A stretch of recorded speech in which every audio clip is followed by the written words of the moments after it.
Doctor Agarwal's கண் மருத்துவமனை இலவச கண் பரிசோதனையை வழங்குகிறது. Book appointment now.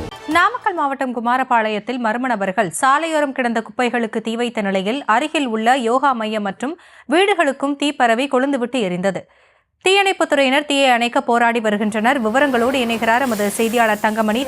இதில் யாருக்கேனும் காயம் ஏற்பட்டதா? முழு விவரங்கள் என்ன? வணக்கம். நாமக்கல் மாவட்டம் குமாரபாளையம் நகராட்சிக்குட்பட்ட குள்ளாங்காடு கலைவாணி பகுதியைச் சேர்ந்தவர் ஜெயக்குமார். இவர் தனக்கு சொந்தமான இடத்தில் யோகா மையம் நடத்த இடம் கொடுத்திருந்தார். மேலும் வாடகைக்கு முருகன் என்பதை வைத்திருந்தார். இந்த பகுதியில் கடந்த ஒரு வார காலமாக சேகரிக்கப்பட்ட குப்பைகள் தூய்மை பணியாளர்கள் ஜெயக்குமார் வீட்டின் முன்பு சேகரித்து வைத்திருந்தனர்.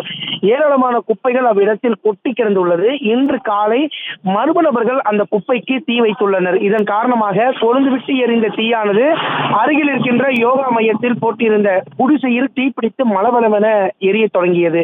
இதனை கண்ட யோகா மையத்திற்கு வந்தவர்கள் அலறி அடித்து வெளியே ஓடினர். தொடர்ந்து அருகில் இருக்கின்ற நீரை எடுத்து அந்த தீயை அணைக்க முயற்சித்த போது அருகில் இருக்கின்ற வீடுகளுக்கும் அந்த தீ என்பது பரவி இருந்தது. தொடர்ந்து யோகா மையம் மற்றும் அருகில் இருந்த வீடுகளுக்கு மளமளவென தீ பரவிய நிலையில் யோகா மையம் மற்றும் அருகில் இருக்கின்ற வீட்டில் இருந்த 2 சக்கர வாகனம் மற்றும் வெளியே போடப்பட்டிருந்த பொருட்கள் அனைத்தும் எரிந்து நாசமாகியது. இதனை அறிந்த குமாரபாளையம் தீயணைப்பு துறையினர் உடனடியாக சம்பவ இடத்திற்கு விரைந்து வந்து தீயணைக்கும் பணியில் ஈடுபட்டு வருகின்றனர். சுமார் 7 லட்சம் மதிப்பிலான பொருட்கள் முற்றிலுமாக எரிந்து தற்போது நாசமாகி இருக்கின்றது. தொடர்ந்து தீ விபத்து குறித்தான காரணங்கள் போலீசார் வழக்கு பதிவு செய்து விசாரணையை மேற்கொண்டு வருகின்றனர். விவரங்களுக்கு நன்றி தங்கமணி.